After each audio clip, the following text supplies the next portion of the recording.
Caríssimos e caríssimas, entramos hoje com Elis Regina, como nossos pais, recordando a todos que hoje, pela manhã, a Polícia Federal foi lá e prendeu, né, de forma preventiva, o grande general Braga Neto, que foi candidato a vice-presidente na chapa de Jair Mentira Bolsonaro. Então, todos nós sabemos que a realidade hoje da prisão de Braga Neto é um avanço no processo contra o golpismo. Recordando que o golpismo que nós temos no Brasil, ele não nasce apenas no contexto do momento. Todo golpe militar, golpe civil que nós tivemos na República Brasileira, o golpe lá de Vargas em 30, o golpe que foi, todos eles têm um desenrolar histórico. Geralmente, o golpe em 64, nasce em 58 e vai se arrastando até chegar às vias de fato em 64. A questão do golpe contra Dilma Rousseff, lá em 2016, começou em 2012 para 2013, se arrastou até 2016. E o golpe que tentaram agora se iniciou em 2017, 2018, com a eleição de Mentira Bolsonaro, e aí essa eleição dele, acontecida, e começou-se a gerenciar uma crise dizendo que as urnas eletrônicas não eram confiáveis. E aí cria a insegurança, e com a insegurança democrática acontece o golpe. Então, graças a Deus, o Exército não embarcou no golpismo, graças a Deus, a Aeronáutica não embarcou no golpismo, e nós temos hoje ainda um regime democrático em nosso país. E a prisão de Braga Neto hoje representa para todos nós uma certeza, que a nossa democracia está amadurecendo. Isso é bom.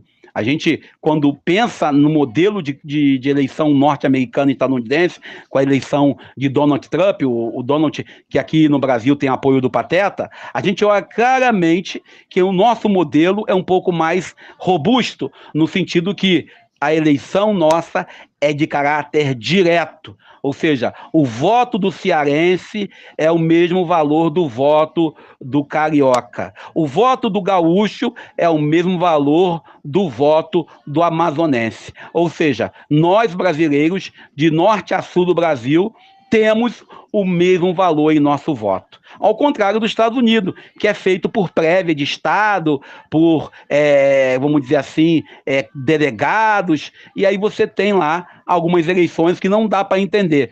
Como que conseguem eleger um cidadão que atentou contra a democracia? Quando Biden foi eleito, o Donald Trump, a exemplo de Jair Mentira Bolsonaro, melhor, o Bolsonaro é exemplo dele depois, não quis ir lá passar a faixa, passar o comando do país para o Biden. Agora o Biden já parabenizou ele, já está tudo combinado, a transição, ou seja, há um outro tipo de visão democrática nos dois lados. Aqui no Brasil, nós tivemos aí o Mentira Bolsonaro, esse embusteiro, fugindo para não passar a faixa para o presidente da República eleito. E agora ele pede a gente, vamos ter uma anistia para pacificar o país.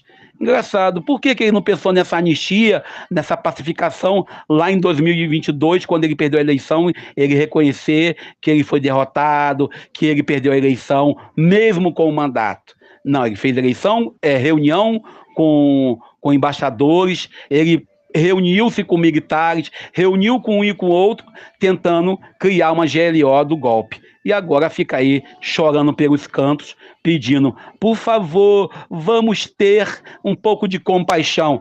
Não foi julgado, não foi condenado. E alguém falou, Daniel, acho difícil o Bolsonaro ser preso.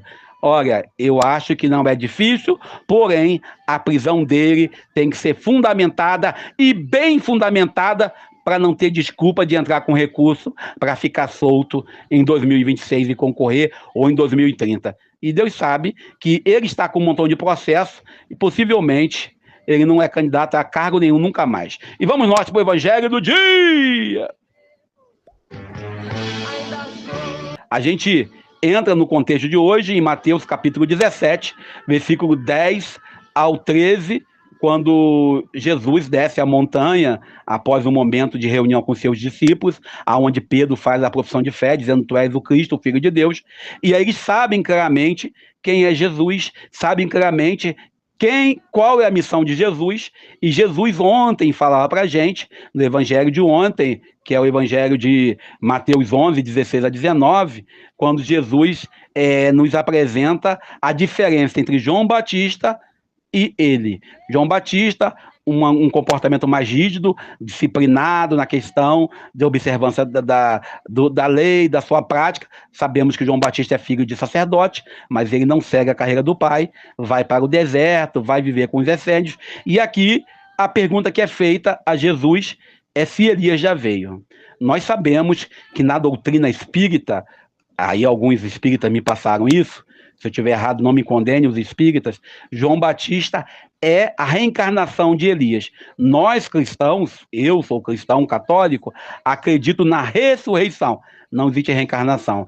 E aí a gente sabe, Jesus deixa bem claro, que João Batista é o novo Elias, traz para nós esse contexto. E ele traz para nós no sentido que João Batista está aí para trazer a ordem, apresentar o projeto.